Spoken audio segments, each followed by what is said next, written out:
Quase ninguém sabe disso, mas o cristianismo chegou à Arábia sem uma única espada. E essa informação muda completamente a forma como a história foi contada depois. Hoje você vai entender como o cristianismo entrou na Arábia, por que ele criou raízes profundas ali e por que essa história foi praticamente apagada dos livros.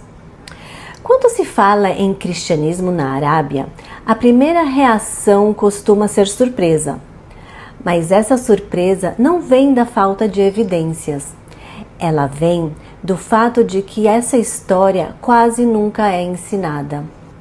E a pergunta que precisamos fazer logo de início é essa: se o cristianismo realmente não fazia parte da Arábia, por que há tantos registros antigos apontando exatamente o contrário? No capítulo anterior, vimos que a Arábia pré-islâmica não era um espaço isolado nem religiosamente homogêneo. Ela fazia parte de um mundo conectado por rotas comerciais, políticas imperiais e circulação constante de ideias. Hoje, vamos avançar um passo a mais.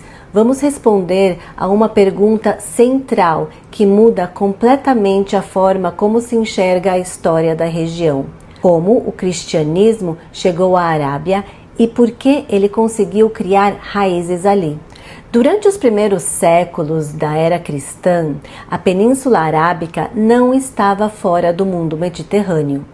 Ela funcionava como uma ponte entre três grandes áreas de influência: o Império Romano, Bizantino, a Pérsia Sassanida e o Nordeste da África. Rotas comerciais ligavam a Arábia ao Levante, a Síria, ao Egito, a Etiópia e a Mesopotâmia. Por essas rotas não circulavam apenas mercadorias, mas também pessoas, textos, crenças e práticas religiosas. Esse é um ponto fundamental. O cristianismo não chegou à Arábia por conquista militar, mas por circulação humana. Mas esse é só o começo.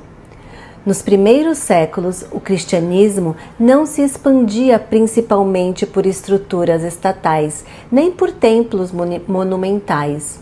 Ele se espalhava por comunidades, viajantes, comerciantes, monges e pregadores itinerantes.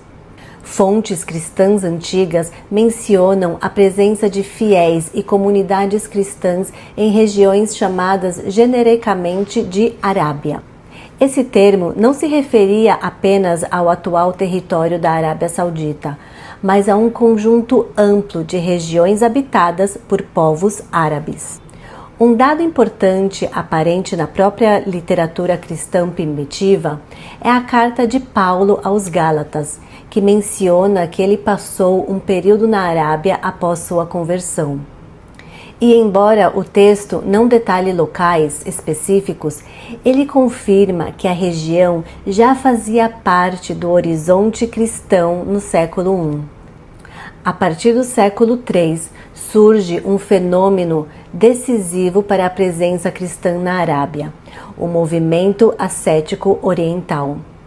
Monges e eremitas cristãos passaram a viver em regiões desérticas da Síria, da Judéia, da Samária e da Galileia, além do norte da Arábia. Eles buscavam isolamento, oração e simplicidade, mas acabaram formando pontos de contato com populações locais. Fontes assíricas e relatos posteriores descrevem esses monges como figuras respeitadas, conhecidas por acolher, curar e ensinar. Eles não impunham conversões, mas criavam vínculos duradouros com tribos árabes que transitavam por essas regiões. Esse cristianismo era oriental, não latino ou europeu. Usava o assíriaco, o grego e, em alguns contextos, línguas árabes antigas. Agora entra um detalhe que muda tudo. Com o tempo, o cristianismo deixou de ser apenas uma fé praticada por indivíduos isolados. Em várias regiões, ele passou a ser adotado por grupos inteiros, incluindo tribos muito grandes.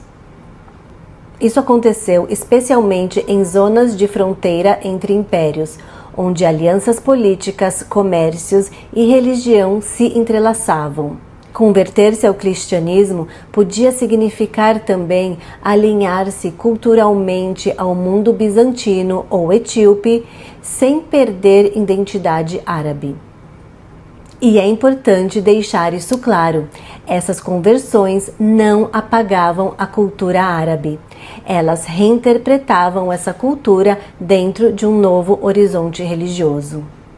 E o que começa a se formar entre os séculos IV e VI é algo que muitas vezes é ignorado: um cristianismo árabe com práticas próprias, líderes locais e integração profunda à vida tribal.